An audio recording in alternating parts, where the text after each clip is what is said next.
Breaking news జిల్లాల పునర్విభజన మండలాల రేషనలైజేషన్ కోసం కమిషన్ ఏర్పాటు చేస్తామన్నారు సీఎం రేవంత్. ప్రజల నుంచి సలహాలు తీసుకుని 6 నెలల్లో మార్పులు చేస్తామన్నారు.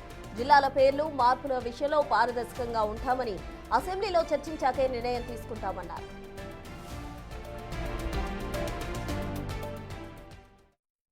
మండలాలు, రెవెన్యూ డివిజన్లు, జిల్లాలు ఆయన చేసిపోయాడు.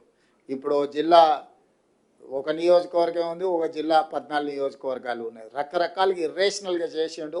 నిన్నమన్న అందరూ చర్చలు విజ్ఞప్తులు చేస్తారు. మా కొన్ని మండలాలు తీసి అనలేయండి, కొన్ని మండలాలు తీసి ఇన్లేయండి అని, లేకపోతే వరంగల్ అయితే వరంగల్ అనుకోకుండా మాది ఒకటే సిటీ 2 జిల్లాలు చేసిరు. మొత్తం మా ఉనికే మనుగడనే పోయింది, దాన్ని మొత్తం కలిపి ఒకటే జిల్లా చేయండి అని ఇట్లా రకరకాల డిమాండ్లు వస్తున్నాయి. మళ్ళీ పొలిటికల్ డెసిషన్స్ తీసుకుంటే న్యాయం జరగదు, సరైన విధంగా విభజన జరగదు.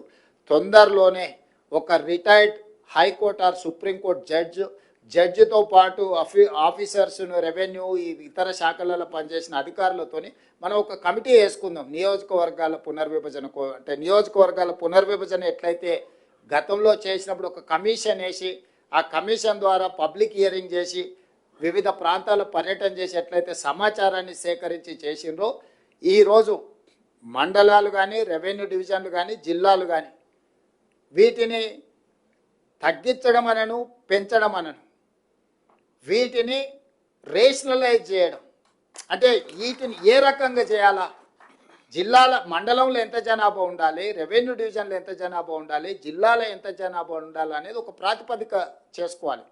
ఒక దగ్గర 3 లక్షలు ఉండి ఒక దగ్గర 1 కోటి ఉండరు అనుకో, దీన్ని ఏ రకంగా మనము పరిపాలన చేయగలుగుతాం? ఇట్లాంటి సమస్యలు మా దృష్టికి వచ్చినాయి. తొందరలోనే దీనికి సంబంధించి రేపు బడ్జెట్ సమావేశాలలో పూర్తి స్థాయిలో చర్చ చేస్తాము. చేసి ఒక retired high court or supreme court judge నేతృత్వంలో ఒక కమిషన్ అపాయింట్ చేస్తాం. ఒక 6 నెలల్లో అన్ని ప్రాంతాలు పర్యటన చేసి ప్రజల డిమాండ్స్ తీసుకొని ఫస్ట్ మండలాలు రేషనలైజ్ కావాలి. ఇవాళ ఒక మండలం 1,50,000 జనాభా ఉంటే ఒక మండలం 4,000, 3-4 గ్రామాలు కలిసి కూడా మండలం చేసిపోయారు గతంలో. ఈ మధ్యలో డిమాండ్ చేసే వాళ్ళందరికీ నేను విజ్ఞప్తి చేస్తున్నా. మిత్రులు కొంతమంది అది అట్లా చేసారు, ఇది ఇట్లా చేసారు. అయ్యా, హైదరాబాద్ పేరు నేను పెట్టింది కాదు, మేడ్చల్ మల్కాజ్గిరి పేరు నేను పెట్టింది కాదు, సైబరాబాదు నేను పెట్టింది కాదు. ఈ 3 పేర్లు కాదు ఇప్పుడు నిన్న వచ్చిన మున్సిపల్ పోలీస్ కమిషనరేట్లు వచ్చినాయి. రంగారెడ్డి జిల్లా యాస్టీజ్ అంతకుముందే ఉంది, భువనగిరి అంతకుముందే ఉంది, సంగారెడ్డి అంతకుముందే ఉంది. వాటినే పోలీస్ కమిషనరేట్లు ఏరియాలు సరిహద్దులు అడ్జస్ట్మెంట్ చేసినాం. క్రైము, డెవలప్మెంటు వీటన్నిటిని ఒక దృష్టిలో పెట్టుకొని ఉతగానే సికింద్రాబాద్ మీద కక్ష కట్టి సికింద్రాబాద్ను మొత్తం మాయం చేస్తున్నాను. అసలు సికింద్రాబాద్ పేరు ఉన్నదేడా, నేను తీసిందేడా? హైదరాబాద్ సికింద్రాబాద్ జంట నగరాలు హైదరాబాద్ మున్సిపల్ కార్పొరేషన్లో, గ్రేటర్ హైదరాబాద్ మున్సిపల్ కార్పొరేషన్లో యాస్టీస్గా ఉన్నాయి. హైదరాబాద్ డిస్టిక్లోనే సికింద్రాబాద్ ప్రాంతం కూడా ఉంది. నేనేం దాన్ని ముట్టుకోలేదు కదా. గ్రేటర్ హైదరాబాద్ మున్సిపల్ కార్పొరేషన్ అట్లనే యాస్టీస్గా ఉంది. మేడ్చల్ మల్కాజ్గిరి గతంలోనే జిల్లా పెట్టారు, అదే పేరు అట్లనే ఉంది. సైబరాబాద్ ఎప్పుడో పెట్టింది, అదే అట్లనే ఉంది. అంతకుముందు సైబరాబాద్ కమిషనరేట్ ఉంది. ఒకటి వాళ్ళకి కావాల్సిన రాచకొండ దొరల కోట పేరు పెడితే గదొక్కటి తీసినాయా? గదొక్కటి ఒకవేళ చేస్తే గీస్తే కన్నా కోటల పేర్లు మనకెందుకు, రాజుల పేర్లు మనకెందుకు అని సామాన్యుల పేర్లు ఉంటే బాగుంటుందని. రాచకొండ అనేది తెలుసు కదా, దేవరకొండ, రాచకొండ, పద్మనాయకుల కోటలు అవి. వారికి నచ్చినట్టు అవి పెట్టినట్టున్నాడు. అది ఇర్రేషనల్గా ఉంది అని చెప్పి భువనగిరి జిల్లా అని చేసినాం. రాచకొండను రంగారెడ్డి జిల్లాను ఫ్యూచర్ సిటీ కమిషనరేట్ చేసి జిల్లాల రేషనలైజేషన్ విషయంలో పారదర్శకంగా ఉంటామంటూ అసెంబ్లీలో చర్చించాకే నిర్ణయం తీసుకుంటామంటూ సీఎం రేవంత్ రెడ్డి అన్నారు. పూర్తి వివరాలు మా ప్రతినిధి హేమ లైవ్ ద్వారా అందిస్తారు. హేమ, చెప్పండి, జిల్లాలు మండలాలు రేషనలైజేషన్ కి సంబంధించి అటు కమిషన్ కూడా వేస్తామంటూ సీఎం రేవంత్ రెడ్డి చెప్పడం జరిగింది. అందుకు సంబంధించిన కంప్లీట్ డీటెయిల్స్ ఏంటి?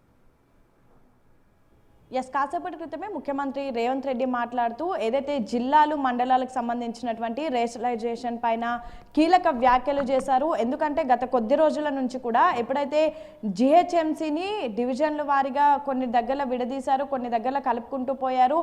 ఏదైతే ఓఆర్ఆర్ లోపట ఉన్నటువంటి అనేక ప్రాంతాలను కూడా ప్రస్తుతం జిహెచ్ఎంసీలో కలిపారు. అనంతరం ప్రతిపక్షాల నుంచి అనేక ఆరోపణలు కూడా ఎదురయ్యాయి. సో ఇలాంటి సందర్భంలోనే మరికొద్ది రోజుల్లో జిల్లాలు మండలాలను కూడా రేషనలైజేషన్ చేస్తామంటూ కూడా ప్రభుత్వం చెప్తుంది. దానికి సంబంధించిన వార్తలు చక్కర్లు కొడుతున్నాయి.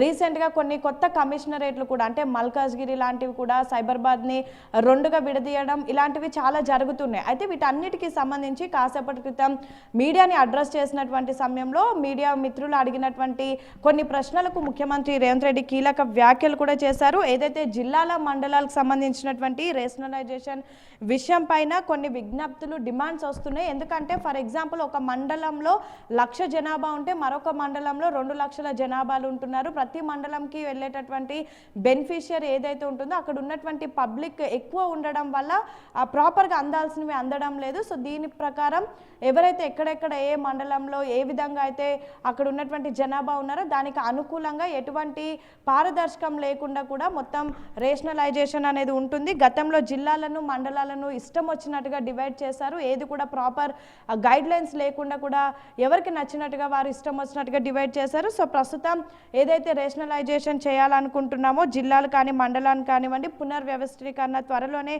ఒక రిటైర్డ్ హైకోర్టు లేదా సుప్రీంకోర్టు జడ్జితో ఒక కమిటీని నియమిస్తాము. ఆ కమిటీ కూడా మొత్తం తెలంగాణ రాష్ట్రానికి వచ్చి అన్ని జిల్లాలు అన్ని మండలాలు తిరిగి అక్కడ ఉన్నటువంటి ఎవరైతే స్థానికులు అక్కడ ఉన్నటువంటి ప్రజల ఒపీనియన్ తీసుకొని అనంతరం పునర్వ్యవస్థీకరణ కూడా చేస్తామంటూ చెప్పడం జరిగింది. బడ్జెట్ సమావేశాలు ఎప్పుడైతే అసెంబ్లీలో జరుగుతాయో ఆ సమయంలో అన్ని పార్టీల నుంచి కూడా వాళ్ళ దగ్గర నుంచి వాళ్ళ ఒపీనియన్ కూడా సేకరించి మొత్తం అందరితో కలిపి చర్చించి అనంతరం వాళ్ళు ఇచ్చేటటువంటి ఒపీనియన్స్ను కూడా స్వీకరించి విధి విధానాలు నిర్వహిస్తాము. ఈ గెస్టెడ్ ఆఫీసర్స్ కోసం ఒక కార్యాలయాన్ని కూడా నిర్మిస్తాము. ప్రజల నుంచి ఎలాంటి పరిపాలన కావాలి అందిద్దామనే అంశాలపైన కూడా వాళ్ళ సమస్యలను పరిష్కారం కోసం కూడా ప్రభుత్వం కృషి చేస్తుంది. వాళ్ళ ఒపీనియన్ తీసుకొని ప్రస్తుతం ఈ అంశం పైన ముందుకు వెళ్తామంటూ కూడా చెప్పడం జరిగింది. ఎందుకంటే గత కొద్ది రోజుల నుంచి కూడా మరికొద్ది రోజుల్లో బైఫర్కేషన్ జరగబోతోంది.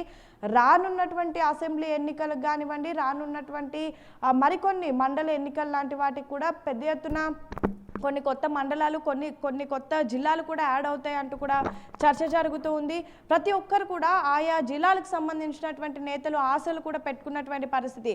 ఇన్ కేస్ బైఫర్కేషన్ జరిగితే ఖచ్చితంగా అందులో తమకి కూడా అవకాశం ఉంటుంది అని భావిస్తున్నారు. కానీ ఎక్కడి నుంచి ఎక్కడి వరకు అంటే ఏ పరిధి నుంచి ఏ పరిధి వరకు డివైడ్ అనేది జరుగుతుంది. ఎందుకంటే ఆల్రెడీ ఫర్ ఎగ్జాంపుల్ ఒక నియోజకవర్గంలో ఒక ఎమ్మెల్యే అక్కడ ఎన్నో ఏళ్ల నుంచి అక్కడ ఎమ్మెల్యేగా ఉంటారు, లేదా ఫస్ట్ టైం గెలిచినటువంటి ఎమ్మెల్యే కూడా అక్కడ ఎన్నో రోజుల నుంచి సేవలు చేస్తూ ఉంటారు. కానీ అనంతరం బైఫర్కేషన్ జరిగినటువంటి సమయంలో ఆయన నియోజకవర్గం వేరే ప్లేస్లో కలిసిపోయి అక్కడ వేరే రిజర్వేషన్ వస్తే మాత్రం ఖచ్చితంగా అది వాళ్ళకు పెద్ద ఎత్తున ఒక ఇబ్బంది కలిగిస్తుంది. కాబట్టి ఈ అంశం పైన పెద్ద ఎత్తున చర్చ జరుగుతుంది.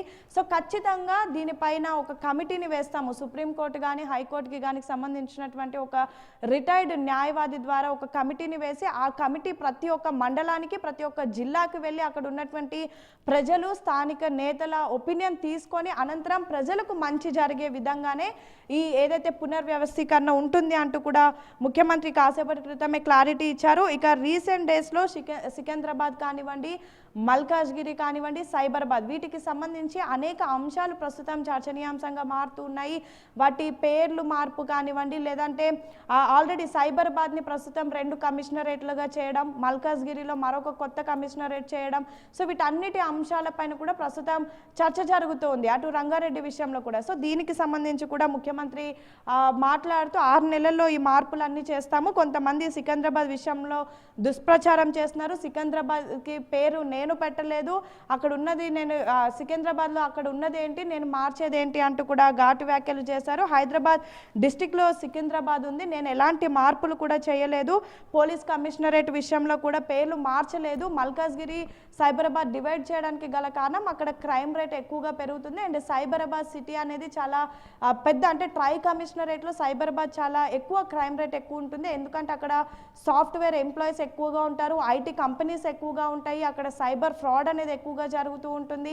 సో పెద్ద ఎత్తున అక్కడ క్రైమ్ రేట్ ఎక్కువగా ఉండడంతోనే మల్కాజ్గిరి మరొక కమిషనరేట్ కూడా చేయడం జరిగింది అంటూ కూడా చెప్పడం జరిగింది. సేమ్ టైం స్టేడియం సికింద్రాబాద్ పేరు ఎక్కడ ఉంది, నేను ఎక్కడ తీశాను అంటూ కూడా ప్రస్తుతం ముఖ్యమంత్రి దీనిపైన క్లారిటీ ఇచ్చారు. ఎందుకంటే గత కొద్ది రోజుల నుంచి సికింద్రాబాద్కి ఎన్నో ఏళ్ల చరిత్ర ఉంది, దాన్ని హైదరాబాద్లో కలిపేస్తారు, సికింద్రాబాద్ని పక్కన పెడతారు అంటూ కూడా పెద్ద ఎత్తున చర్చ జరుగుతున్నటువంటి నేపథ్యంలో ప్రతిపక్షాలు చేసినటువంటి ఆరోపణల పైన కూడా రేవంత్ రెడ్డి వాటన్నిటికీ కూడా చెక్ పెడుతూ కాసేపటి క్రితం మాట్లాడారు. సో మొత్తానికైతే మరొక 6 నెలల్లో ఏదైతే బైఫర్కేషన్ జరగబోతోంది అనేది మాత్రం చాలా క్లియర్గా అర్థమవుతుంది. ఇప్పటికే రైట్, మొత్తం ఆయా నియోజకవర్గాల్లో ఆయా జిల్లాలకు సంబంధించి అన్ని అక్కడ ఉన్న జనాభా ఎంత, అక్కడ ఉన్నటువంటి విస్తీర్ణం ఏంటి, ఏ విధంగా మార్పులు చేర్పులు చేయాలి, గతంలో ఏదైతే ఎటువంటి లెక్కలు లేకుండా ఇష్టం వచ్చినట్టుగా జిల్లాలు మండలాలు కేటాయించారని చెప్తున్నారో అలాంటి ఏవి కూడా ఫ్యూచర్లో జరగకుండా ప్రజలందరికీ మంచి జరిగే విధంగా అయితే మార్పులు చేర్పులు చేస్తాము. 6 నెలల్లో చేస్తాము. ఖచ్చితంగా బడ్జెట్ సమావేశాల్లో ఇతర